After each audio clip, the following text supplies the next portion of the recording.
Someday their princes will come. Until then, they're defending themselves.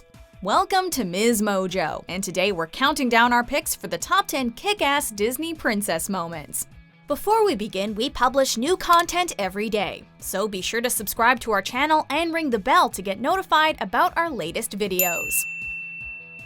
For this list, we're looking at the moments where these ladies really showed their stuff by standing up for themselves, beating the bad guys, or saving their prince's collective hides.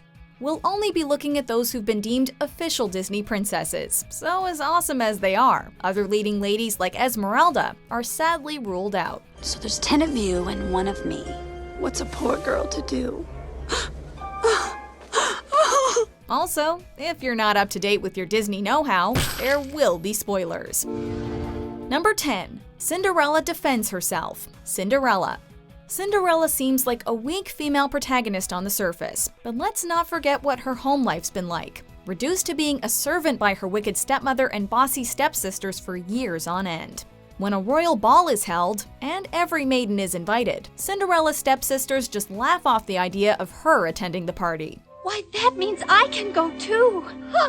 Her dancing with the prince! I'd be honored, Your Highness. Would you mind holding my broom? Finally, she stands up for herself, saying she deserves to go to the ball just as much as they do. After all, I'm still a member of the family. And it says, by royal command, every eligible maiden is to attend. Of course, her family sabotages her chance of attending, but it takes courage to be able to defend yourself in a household of psychological abuse. Number 9. I am not a prize to be won. Aladdin. I will win your daughter. How dare you? All of you, standing around deciding my future?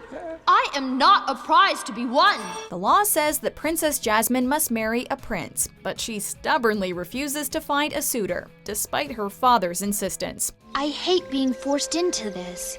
If I do marry, I want it to be for love. Jasmine, it's not only this law. You can't blame her. How would you feel if you were practically locked into your own palace and didn't get to decide who you marry or how to run your life? Fortunately, one love-struck street rat disguised as a prince gives her a taste of what true freedom feels like. Tell me, princess, now when did you last let your heart decide? She sticks to her guns, and in the end, Jasmine finally gets to decide her own betrothed. And what better pick than Aladdin, the one who saw her as more than some prize. The princess shall marry whoever she deems worthy. Him! I choose you, Aladdin. Number 8. Belle calling out the Beast. Beauty and the Beast. Right off the bat, Belle shows her bravery by taking her sickly father's place as the Beast's prisoner. Take me instead. You! Unfortunately, the Beast's fearsome temper and vicious demeanor are enough to send even the bravest running. But after he saves her from a pack of wolves, Belle puts her fear aside and tends to Beast's wounds. That hurts! If you'd hold still, it wouldn't hurt as much. Well, if you hadn't have run away, this wouldn't have happened. If you hadn't frightened me, I wouldn't have run away. A heated argument ensues, but Belle gets the last word as she calls him out on his attitude. Well, you shouldn't have been in the West Wing! Well, you should learn to control your temper. This not only shows Belle conquering her fear of the Beast, but it also signifies the start of their improving relationship, slowly blossoming into something that wasn't there before. There may be something there that wasn't there before. Number 7. Tiana defeating the Shadow Man, the Princess and the Frog. He never lost sight of what was really important. Easy with that. Careful. And neither will I. Tiana clings tightly to her dreams throughout the film, but being turned into a frog tends to hinder even the best laid plans. When she gets her hands on his talisman, the Shadow Man gives her one last tempting offer, a vision of her finally achieving her dreams and making her human again, if she hands over the trinket. And all you got to do to make this a reality is hand over that little old talisman of mine. No, this is not right. However, Tiana looks past the allure and smashes Dr. Facilier's charm, watching as he's dragged to the other side. I got news for you, Shadow Man. It's not slime, it's mucus. It takes guts to resist temptation, but it pays off when she overcomes her personal wants for what's really important. Number 6. Rapunzel standing up to Mother Gothel, Tangled. I am the lost princess, aren't I? Did I mumble, Mother? Or should I even call you that? For most of her life, Rapunzel was raised by Mother Gothel as her daughter, and she was coddled into believing that she was too weak and naive to survive the world outside her tower. Mother knows best. However, when Rapunzel finally ventures into the outside world, she learns of a better life and about her self-worth.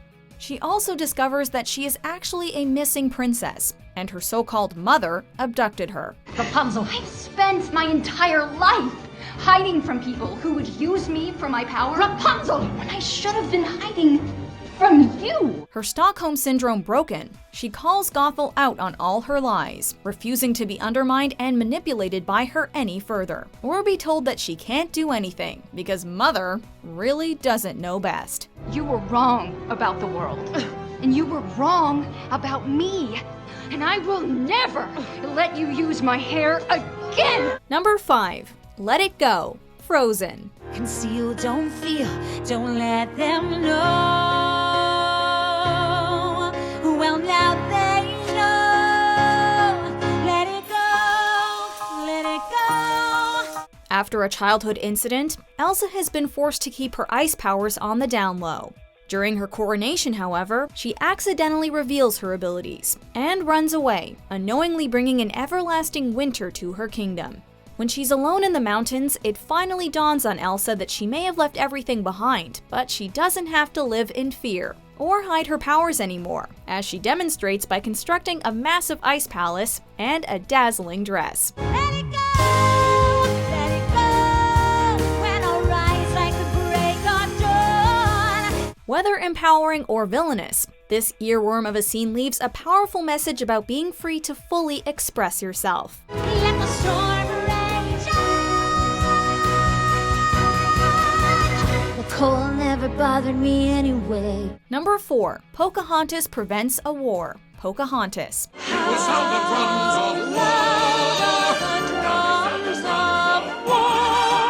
The natives have sentenced John Smith to death, and the settlers are more than prepared to throw down. Right before the chief can deliver the fatal blow, Pocahontas goes between him and John, refusing to budge, even at the risk of death. If you kill him, you'll have to kill me too. Her bravery and moving speech open the eyes of her father and everyone around her. Well, almost everyone. Pocahontas had been unsure of what path in life she should follow, but she chose one favoring love and courage over the path of hatred. This is the path I choose, Father. What will yours be? This not only saves a loved one, but also stops a conflict from escalating uncontrollably. My daughter speaks with the wisdom beyond her years. Number 3. Ariel rescues Eric, the Little Mermaid. Ariel's always been curious about the human world, and that curiosity leads to her approaching a human ship and laying eyes on the handsome Prince Eric. Oh, he's very handsome, isn't he? When a massive storm hits the ship, everyone safely makes it off the boat, except Eric, who is saved when Ariel dives below and drags him to the shore. What would I give to live where you are? What would I pay to stay here beside you? Her father would never approve of her rescuing a human, but Ariel doesn't care. What matters to her is that the man she's smitten with is safe. Critics may question Ariel giving up her mermaid life for a guy she barely knows, but let's not forget who rescued whom first.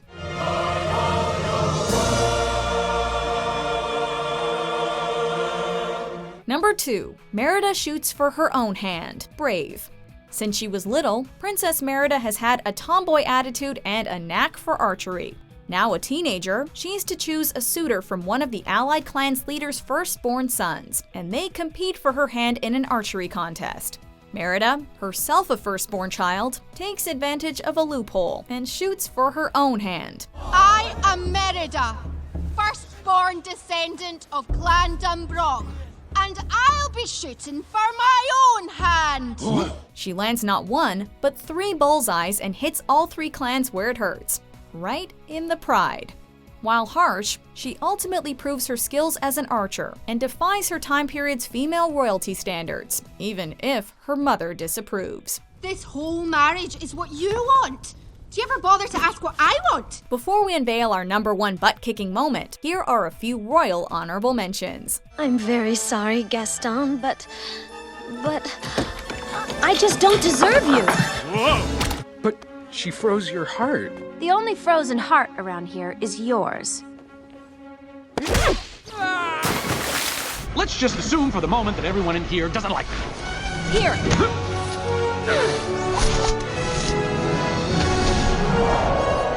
Number 1. Mulan becomes a war hero. Mulan. You took away my victory! No! I did. At first, Mulan struggles with living up to her culture's norms. But when her father is called in to fight for a war, none of that matters. Instead, she steals his armor and impersonates as a soldier to protect him, no matter the consequences.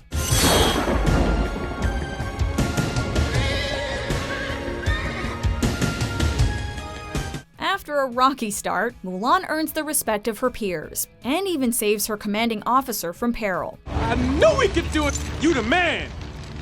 Well, sort of. Even after she's dismissed, when trouble arises again, she leaps back in to save China in her own way. It looks like you're out of ideas. Not quite. While she's not technically royalty, Mulan's actions and positive image have earned her a place as both an official Disney princess and one of China's greatest heroes.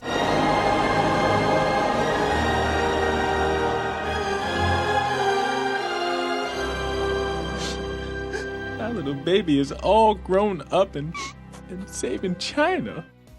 Do you agree with our picks? Check out these other great clips from MsMojo and be sure to subscribe and ring the bell to be notified about our latest videos.